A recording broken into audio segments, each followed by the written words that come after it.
Well, hello and welcome once again to the DCL podcast, where we're inviting you to sit back, relax, and we'll be on our way shortly.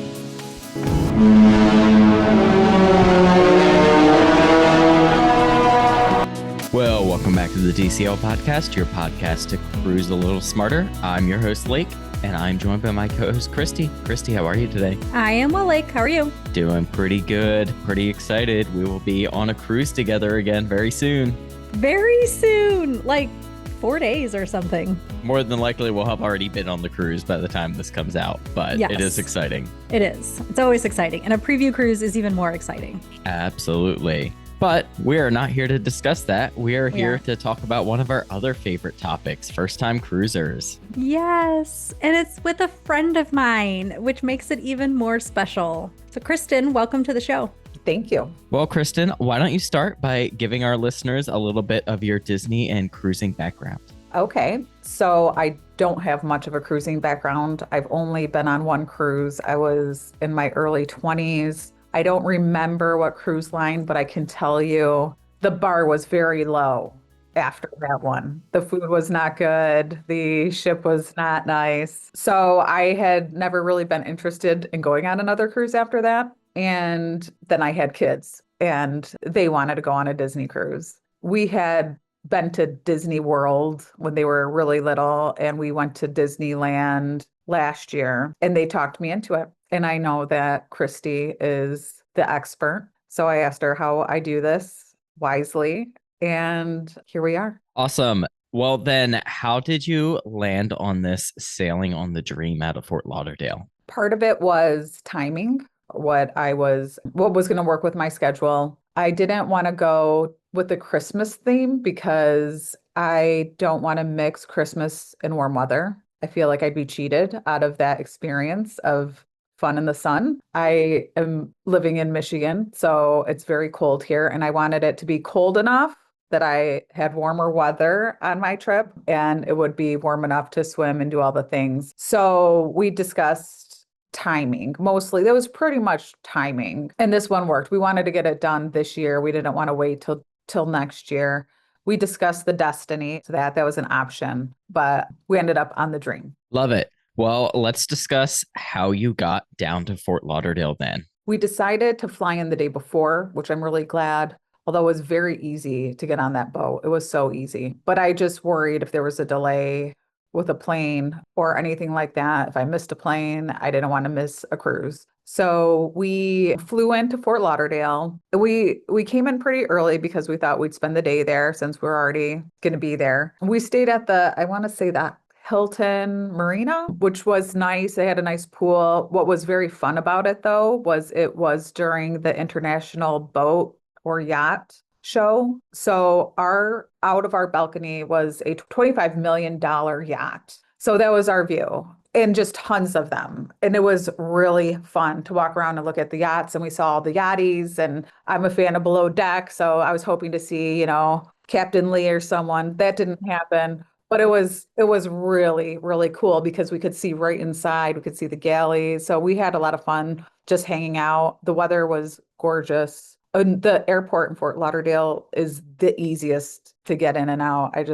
It's so small. We walked in and walked out. It was a very easy trip. We spent the night in the hotel and we went and had some local food, and it was a fun time. And the hotel was close enough to walk to the port, but the walk there was a little treacherous because there's these huge roads, and so we just took the valet from the hotel. And I know one of the questions we had, because you had a port arrival time of around 1:30, was what to do after you checked out of your hotel the day of the cruise until you were able to head over to the ship. What did you guys end up doing? Well, what they told me, what it turned out is I'm a Hilton Rewards member, so I could check out an hour late. So 12 o'clock. And then our port was 1:30, so we gave them our luggage. They said they'd hold on to it as long as we wanted. And then we walked to lunch. And then when we got back, it was just perfect timing. So we didn't have to have our luggage with us for lunch, and it worked out perfectly. What was your experience heading over to the port? What was your first impression of the port area? Well, it's very large and it appears overwhelming, but it's a well-oiled machine. It was a seamless process. We had our luggage, we gave it to someone right off of our bus or whatever, our shuttle, and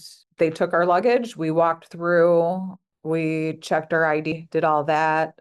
I think it took 20 minutes to get on to the boat. It was so fast. And then we got on right at 1:30 and we went to our room. Our room was ready and all of our luggage except for one piece was already there. Love it. Well, stepping back real quick, what was it like boarding your first Disney cruise ship for the first time? Well, it's pretty exciting because they announce you as you walk in, which I didn't know. I watched a couple YouTube videos and I talked to Christy. I didn't really know too much what to expect. And I'm not really a Disney person. I know probably everyone listening is, but I could take it or leave it. I like the Disney shows. I've gone to Disney with the kids. We have fun, but I'm not really obsessed with Disney like I know I have many friends who are. But walking onto the boat was, it was awe-inspiring, just like looking around. It's beautiful. You feel like you're walking into a beautiful hotel. You do not feel like you're on a boat. And it was just so much to look at. I was expecting more like crowds and feeling like cattle. And I did not have that experience. So I was really happy about that. Like I said, they know how to get the people on. I didn't feel rushed. I didn't feel like I was waiting. I was able to absorb everything. And the kids were just like going nuts. They were so happy.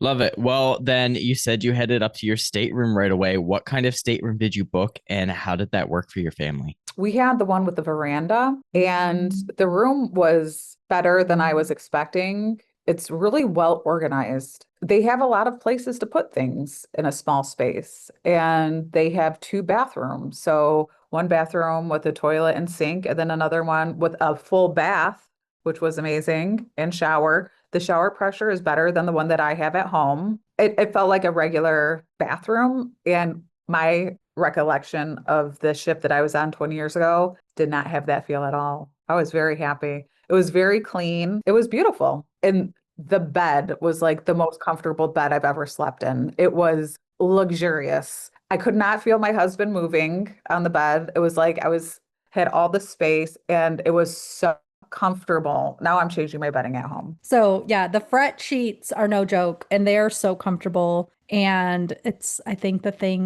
one of the things I love the most about Disney Cruise, shockingly enough. Oh my gosh, they're amazing. And it was so nice because you have the same housekeeper who gets to know you a little bit. And you have the housekeeping in the morning, then you have the turn down service. They turn the couch into a bunk bed. So, I mean, they utilize the space really well. And there's a curtain between the bunk beds and the parents, and that's nice. And it was wonderful. It was so clean. It was well organized. I was very happy. Have we mentioned yet who sailed with you? I sailed with my husband and our 2 kids who are 9 and 11. I have a girl who's 11 and a boy who's 9. How did the bunk bed situation work? Did they switch off? No, my son took the top the whole time and they arranged that amongst themselves. Love that. Yeah. Well, you check out your room. Where did you head next on your embarkation day? We walked around a little bit. They had the intent of the very first thing we had to do is get the ice cream that you can serve yourself.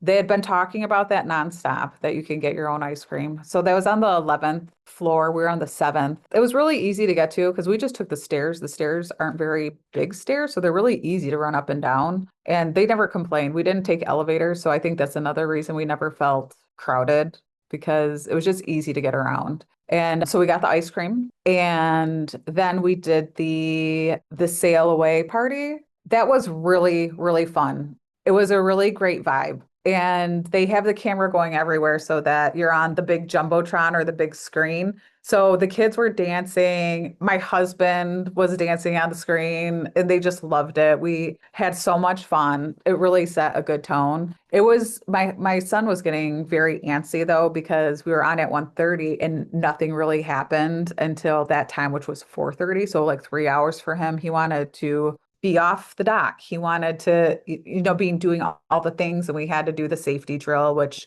was, it took up some time and was annoying. But so once we finally were able to get there, like he was letting loose. It was super fun. Did you eat lunch somewhere on the ship? I think we did. We went to the buffet where I had many crab claws, and that thing is huge. There's so much food. I could not believe it. It's like 3 rooms worth of buffets. And the food was really good. I was really impressed by the food, and it had nice ocean views. And so we did. So, but then we had dinner. We did the early dinner at 5:45.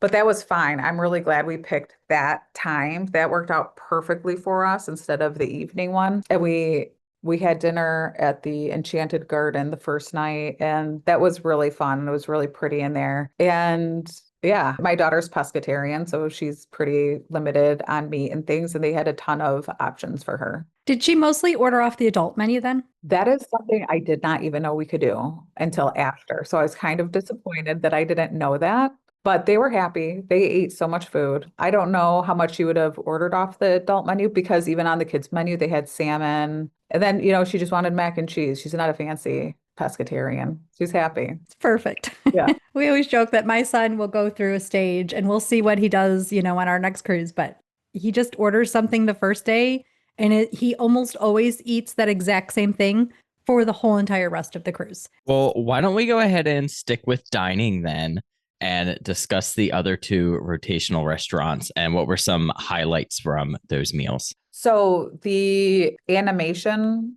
palace, that was the one the kids liked the most. It's like entertainment while you're eating dinner. So they were really into that. That was really fun. The food, all the restaurants had great food. I really liked that they had a lot of fresh things. I had this one quinoa, fennel, mandarin, pomegranate salad that I'm going to try to recreate. It was so delicious. I just love that they have so many fresh salads and just like it feels like you can eat pretty clean on a cruise, but it was just constant food, like I felt like we were eating all the time. So I wouldn't always get dessert or have the full meal because you wake up, there's breakfast, then there's the buffet lunch, or I know you can go to a restaurant. We did the restaurant our last morning of the cruise, which worked out really nicely. And then we went to I think it's Palace. That one I liked the least, but it was because of where we were seated. I was seated in a really crowded, loud area, like where they're bussing the dishes and stuff. But the food was great, but I just didn't like where I was sitting. And you sit there every time, and that was the restaurant we went to twice. Of your rotational dining menus, was there a night or a meal that was your favorite? We had a filet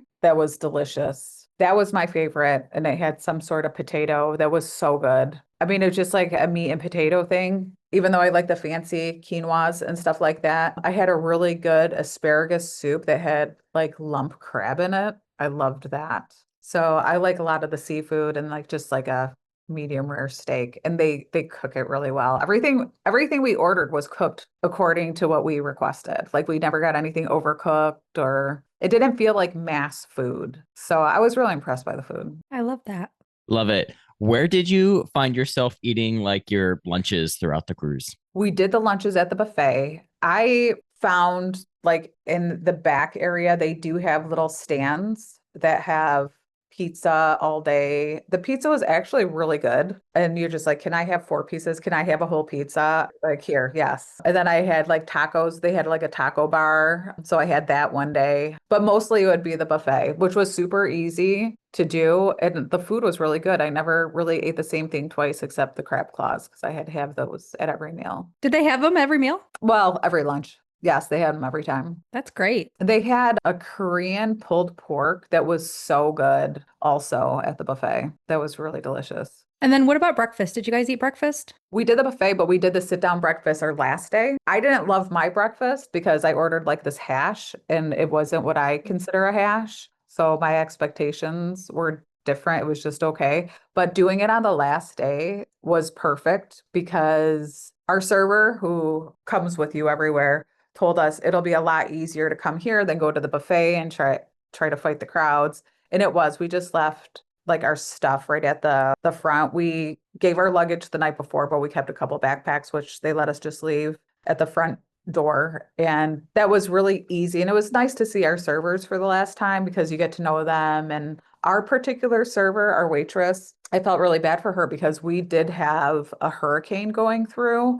We had to go around the hurricane. So we had a couple of wavy nights, but we had one rainfall, and that was like the weather. It was actually really hot every day. But she was from Jamaica, and the hurricane hit Jamaica. And I felt so bad for her because I didn't want to talk to her about it because it's personal and everything. So I just told her, I'm praying for you and your family. And she said she hadn't heard from her family. So I was really worried about her because she was so nice. And I still don't know what happened, but hopefully everyone is okay. But with the hurricane, we had a pretty funny incident where, and I've heard this about Disney, like nothing can go wrong. So if something's going wrong, they'll spin it. So we had a Halloween theme, and it was the trick or treating night, and we were on the deck, and the characters were all dressing up in costumes. And so they were all dancing, and then they were each going to go out and do their own dance. And so they started with Goofy. I mean, we were like 5 minutes into it. We're waiting for like a half hour. The kids did a little bit of like trick or treating, they called it, but they just handed out some candy. But we were sitting on the deck waiting for about a half hour, but you still have fun. And so they started, and 5 minutes in, the skies opened up like torrential rain. And it was every man, woman, and child running for themselves. It was hilarious. And you hear the MC say, "Well, thank you, Goofy. That concludes our night." And it was hilarious. Everyone's like laughing because like the show was canceled, but they didn't say it was canceled. But they actually came on about 20 minutes later and said they were going to do it in the atrium. Yeah. But by then it was like 10 o'clock at night. The kids took their clothes off, so we were done. But that was the only bad weather we hit. And it rained for like 10 minutes. And did you guys participate in Pirate Night? Not really, kind of, because they give you the bandanas. We already brought costumes because it was Halloween. So we really didn't get into Pirate Night, and I didn't know that it was such a big thing. It was huge. People were dressed up everywhere all day. So I didn't know that. That's something. And honestly, I knew about it, but I didn't know the extent that people committed to that. And you can or not. Like cruising is so great. It's a choose your own adventure. You can participate or not. But yeah, it's definitely, some people get really into it. So for Halloween on the High Seas, for your sailing on the Dream, they had the kids go up to the different stations to get candy? I didn't go with them, so I don't know. I know that they just went to a couple places and got candy. They didn't spend a lot of time doing that. I held the spot and they walked around. What other activities did you do around the ship? So the first full day we were there, I did the Bippity Boppity Boutique with my daughter. And I had Christy told me you have to wake up at midnight and book it. And I did. And it's a good thing because the next day it was already sold out, like when I woke up. That though, I felt our timing was a little off because I did it the first day because I knew my daughter really wanted to do it. And if she'd just be like anticipating it the whole time. So I wanted to do it right away so she got the experience and she could move on. But we did it early, like at 10:30, and she wanted to swim. But after she was all dressed up, she didn't want to take her princess costume off.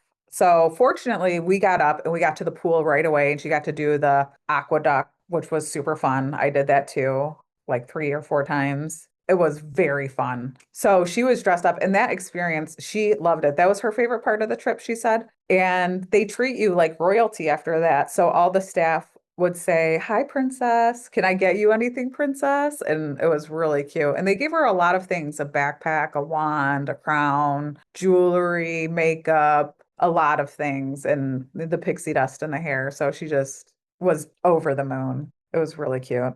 We also did the virtual sports, which that has like a small fee, maybe $15. That wasn't their thing. I probably wouldn't book that again. My kids really aren't into that type of thing. They had fun, but did you book it before the cruise or did you book it on board? I booked it before when I did the Bippity Boppity Boutique, which, by the way, they told me that they keep some spots open and the first few hours of the first day you can go there and book it. Which then I realized maybe I could try other things. And I went to guest services and asked them if I could get in for the royal court where you meet all the princesses at once. And they said, "We'll put you on the wait list," and we're in the next day. Oh, that's wonderful. That's great. That worked out. Were you able to see any of the shows on board? Yes, we went to all of them. And that was my favorite part. The shows were amazing. They were so good, like top quality. I just went to a play in Detroit, which is at a nice place, the Fisher Theater, if anyone knows. And I felt that they could have used some tips from Disney. I'm like, where's the set changes? Where's the costume changes? Like,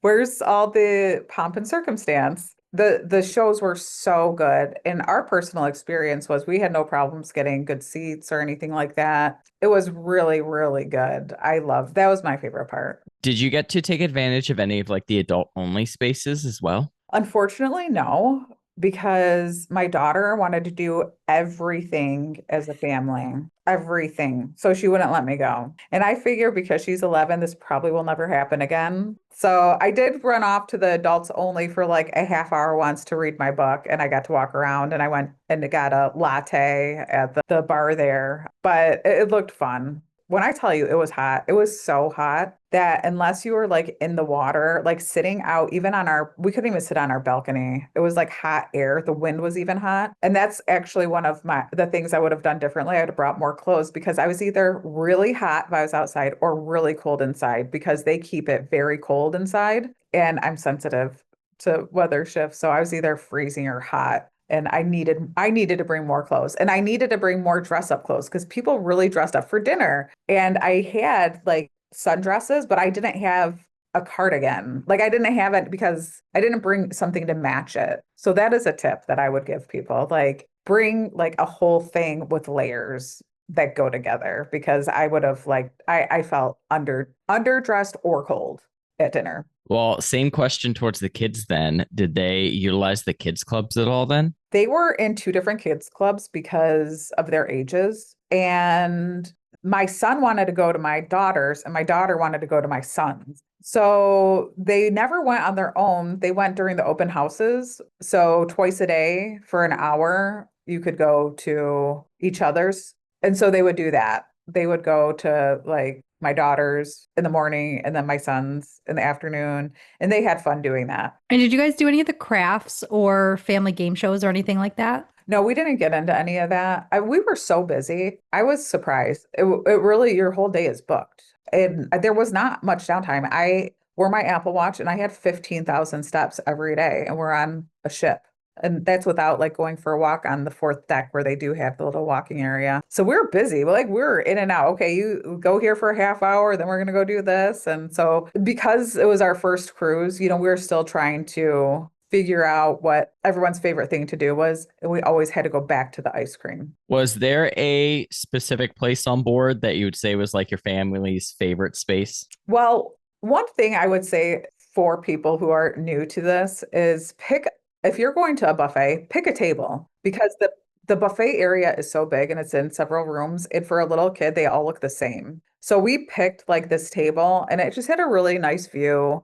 So that's kind of like our meeting spot. And that was after trial and error, after losing our son for a little while in the buffet land. But so we liked being there and we just loved being on the deck. Like the kids enjoy the pool, even though it's small, they still loved it. They wanted to be on the aqueduct and they run the movie. So we just loved being there. They'd run and get ice cream, they swim, they go on the aqueduct. And it's just you're outside and it's beautiful out. So that was our favorite place to be. Awesome. Well, we do have two port stops to discuss. First up is Cozumel. What did your family get up to there? We went to an all-inclusive resort that you can get a day pass. I actually have my coffee cup right now from there. Bureau Star. So we took a taxi there. I found it on YouTube.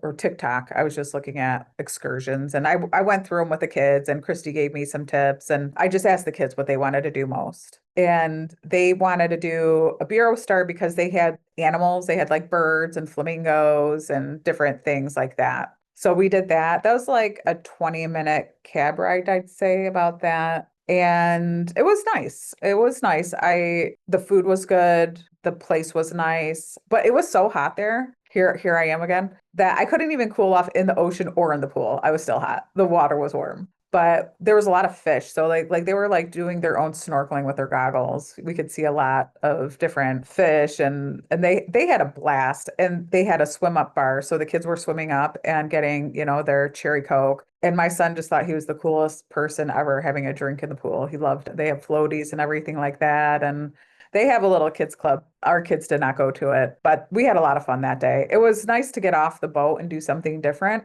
I'd never been there before. We didn't really get to experience the city, but it was perfect for us that day. But one thing another family told me when we were talking to other families, they went to the Best Western and they said that instead of paying for the day, it was cheaper for them to book overnight and be able to just go for the day. So they booked a night at the Best Western and got to do all the stuff and then had a room for the day. So I thought that was a really good idea. Yeah, it's a good way to do it. The issue might be like when the room would be ready and if they let you have the room ready early and then, or do you get it just for the morning and like check in the night before? Yeah, I don't know. It worked for them. Well, then your next stop is Disney's private island, Castaway. What were your expectations for Castaway? So this is going to be an unpopular opinion. It wasn't for me, but this is also when I did my cruise in my 20s, they had their own island too. And I didn't like that one either because it just feels too produced. It doesn't feel like an authentic place. Unpopular opinion. I really don't like those type of places. I like to feel like I'm in a real community, a real place. It felt like not authentic. That's just my take. The food was okay. It was pretty limited. My son didn't like it. He's very picky, but even the food wasn't as good as like the ship food. So in the snorkeling, there was very little to see. We didn't see many fish. They have shipwrecks planted, things like that. Now that's just me. The kids loved it. They really enjoyed seeing like the Mickey underwater, swimming around. But the snorkeling, I will say, was really easy with the gear they give you. It was much easier than I thought it would be. So it was very comfortable. The water was perfect. I will say this, the water there was better than Mexico. It was perfect. It was so nice. We did rent the bikes, but we didn't end up using them because my daughter actually got sick. And I was really worried because it was like the day after Mexico and she got a fever. So I was kind of freaking out. So she was kind of just like lounging around. So we weren't as active there. So I actually went back to the ship early and which was kind of nice because not a lot of people were on it. So I still was able to really enjoy myself. Was there anything unexpected on your cruise? I can't say anything was unexpected. I will say it lived up to all the hype. It was fantastic. And now I want to watch the Disney movies. And now I want to go back. It exceeded my expectations. Everything was just done so well. Everyone who worked there was so nice and it didn't feel fake. It felt genuine. They were so friendly. They were so helpful. The ship, I didn't see a piece of litter anywhere. It was just it's just going to be hard to do anything else ever again because they just meet and anticipate every need you have. And even the kids, they both said it was their favorite vacation. We've gone on some great vacations and they never fought. I think they had one fight. Like it's not stressful. It was just very easy. It was so easy to do. Everything was fun. I wasn't disappointed in anything. It was fantastic. I loved it. Talking about the cast, did you have any other notable cast interactions you wanted to highlight? We had a really cute one with Stitch. My daughter bought the Stitch baby. It's like swaddled. So when we got up to meet Stitch, Stitch was going shh, shh, shh, wouldn't let anyone talk because it would wake up the baby. And he really went with that. He went with that shtick for several minutes. It was very cute. They were really, they made you feel, even though we waited in line for probably a half hour. Stitch is always the longest line. It is crazy. Yeah, I didn't expect it, but it wasn't a big deal because it's right by all the stores. So the kids just ran in, they bought a couple things. We met people that went to high school with my husband's parents, like, the small world. So waiting wasn't even a problem. So that was really cute. All the characters are so wonderful. Everyone was wonderful. Did you guys do a photo package? We did not. We took a lot of pictures and they took them with us for us. Like even with Stitch, I have 10 pictures that they took for me. And they're great. What was one more thing you wish you had known before the sailing? No cash on board. We did not have enough cash for tips and things like that. I don't doubt that, but no, there was nothing. There was nowhere for us to get. And did you ask at guest services? I didn't ask. I left that with my husband and there's a good chance that he didn't follow up appropriately, but we didn't have cash. And then we didn't even have enough cash when we were in Mexico. So we tried an ATM and then I got like the ATM right off the thing was like the fee was like, we tried to get $100 out and the fee was $97. So we didn't. And then my credit card got flagged. But a lot of places will take credit cards, but in Mexico, and a lot of places will not. So if you are getting a taxi, you have to ask them if they take a credit card if you do not have cash. That was my fault. But there was so much to know. Like I felt nervous because I felt like there was so much to know. Like I got the lanyards for the cards, which was great. I did so many things. I brought my own water bottle. That's one of the tips. So I did a lot of those things, but I missed some things, and cash was a big one. I think that was like the biggest one. Well, then, sadly, all cruises have to come to an end. What was your disembarkation process like, and how did you get back home? We disembarked at 8 a.m. We were to the airport by 8:45. It was amazing.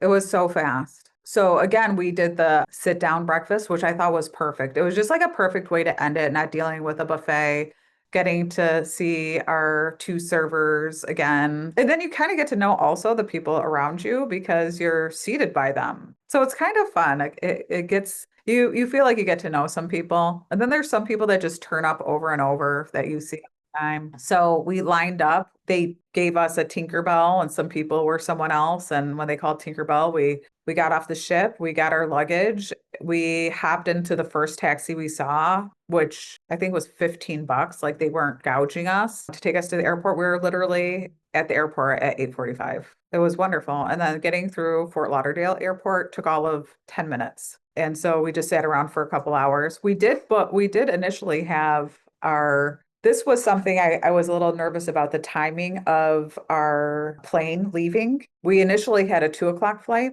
And we're like, what are we going to do with all this time? And we went on Delta and they moved us up to 11:30 without charging us or anything like that. And that took a 5-minute phone call. So it was perfect. Like 11:30 was perfect. We sat around for a good hour and a half. We could have probably even done earlier, but I wouldn't want to rush. I think 11:30 is what Disney Cruise Line says is a safe flight time. So that worked. Yeah, it was That's perfect. good. Yeah. And especially with what's going on with the airports now, with all the delays. And so the timing was perfect. Everything was so easy. I keep saying it, but it was hard to get back to reality. I was used to someone cooking for me, cleaning for me, entertaining my children, enjoying the sun. It was so relaxing too. I can't wait to go back. We're going to go again. Well, then, what is next for you? I don't know. I'm waiting for Christy to tell me when we've got some sort of deal rolling out. But I would like to go with another family because I think I've seen the rooms joined up with the balcony and things like that. I know my kids would love to have another family. I really wanted them to run around the boat more, but my daughter didn't feel comfortable. I did. I actually felt comfortable. I said, if you guys want to run around the ship, go ahead.